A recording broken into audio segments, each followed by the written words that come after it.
大家好，我是看片家咖啡。这一集我要讲一讲关于个人将桃谷惠梨香全部作品从头到尾完整看完后的观后感以及个人评价。首先介绍一些关于桃谷惠梨香的个人背景信息。桃谷惠梨香的日文名字念作摸摸塔尼埃里卡，生日是1994年6月15日，职业生涯是从2013年到2014年，身高是165公分，三围是84、56、82，罩杯是 C cup。下面介绍关于的桃谷惠梨香职业生涯。2013年，18岁的桃谷惠梨香发表出道作 SIRO 1690，正式出道。2014年，桃谷惠梨香作为 Prestige 的专属女优活跃在业界。2014年8月，桃谷惠梨香发表最后一部单体作品 ABP 178。关于桃谷惠梨香的一些信息补充：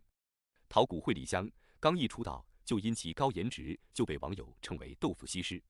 在2013年到2016年那个时代，在中国的社群媒体腾讯 QQ 上，不断有人拿着桃谷惠梨香的影片截图或者是动态图，在各种群组中询问他是谁，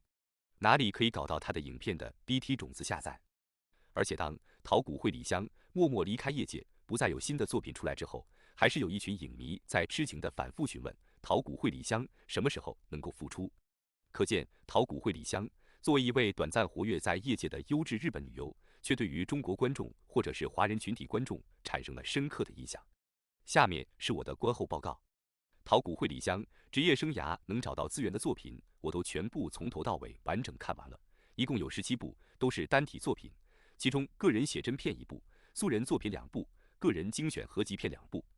下面是关于桃谷惠梨香的身材以及个人气质的分析。桃谷惠梨香的脸眉清目秀，五官非常标致，完全就是个美人胚子，皮肤非常白皙紧致，娇嫩细腻，吹弹可破。桃谷惠梨香有一对非常坚挺自然的 C 罩杯的酥胸，再加上盈盈一握的腰身以及修长纤细的四肢，桃谷惠梨香这种流线型曲线的苗条模特身材的形象就跃然于荧幕前。在中文里，我唯一能够想到的词只有尤物可以来形容桃谷惠梨香的美。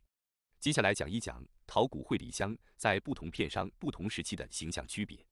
在皮塔兹 Max 的时期，桃谷惠梨香化名叫做莉莉香，出演了第一部正式作品 ZEX 201。那个时候，桃谷惠梨香完全瘦成了皮包骨，165公分身高，体重却只有38公斤，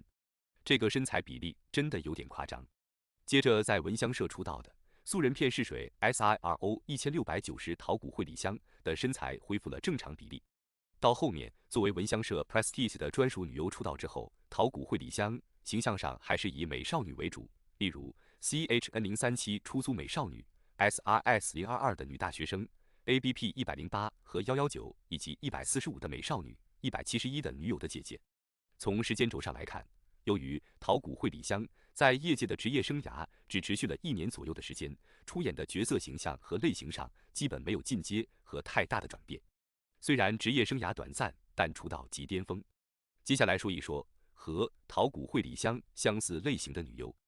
我个人认为和桃谷惠梨香差不多同一时期出道的芽森迪，后来改名叫宝生莉莉，以及一花琴音，她算是和桃谷惠梨香在类型上比较类似的女优。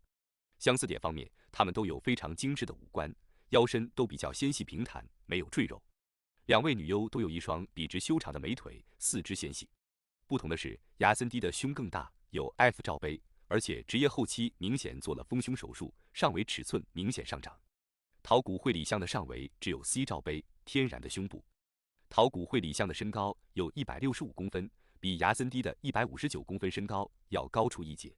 这两位都是身材苗条、五官标致的出道，一开始走纯玉系路线的女优。不过芽森迪随着年纪的增长，加之后来做了一些整形之后，形象上和刚出道时候有一些不同。最后关于桃谷惠梨香的个人评分总结，个人对于桃谷惠梨香的评分是9.9到9.8分之间，3个 S 的级别。理由是桃谷惠梨香拥有一张像是艺术品一样精致的美人面庞，面部标志的五官非常清晰干净，有一种天仙下凡不食人间烟火的灵气。皮肤白皙光洁，身材高挑婀娜，腰腹紧致平坦，四肢纤细修长，整个身体的曲线和比例达到一种非常自然的苗条美。给我一种国色天香的感觉。对于喜欢颜控以及喜欢苗条类型的观众，我比较推荐桃谷惠梨香的作品。想要把桃谷惠梨香从出道到隐退全部作品看完和收集的难度，个人认为比较简单，除了个别的个人精选合集片网上找不到资源，他的大部分作品都很容易找到。以上就是我将桃谷惠梨香全部作品看完之后的测评，希望大家看完记得点赞和关注，有什么想法可以在评论区下讨论。有希望我做某一位女优的全部或者部分作品的观后评价的朋友，也可以通过支付宝赞助抖内来置顶下一期的测评视频，谢谢。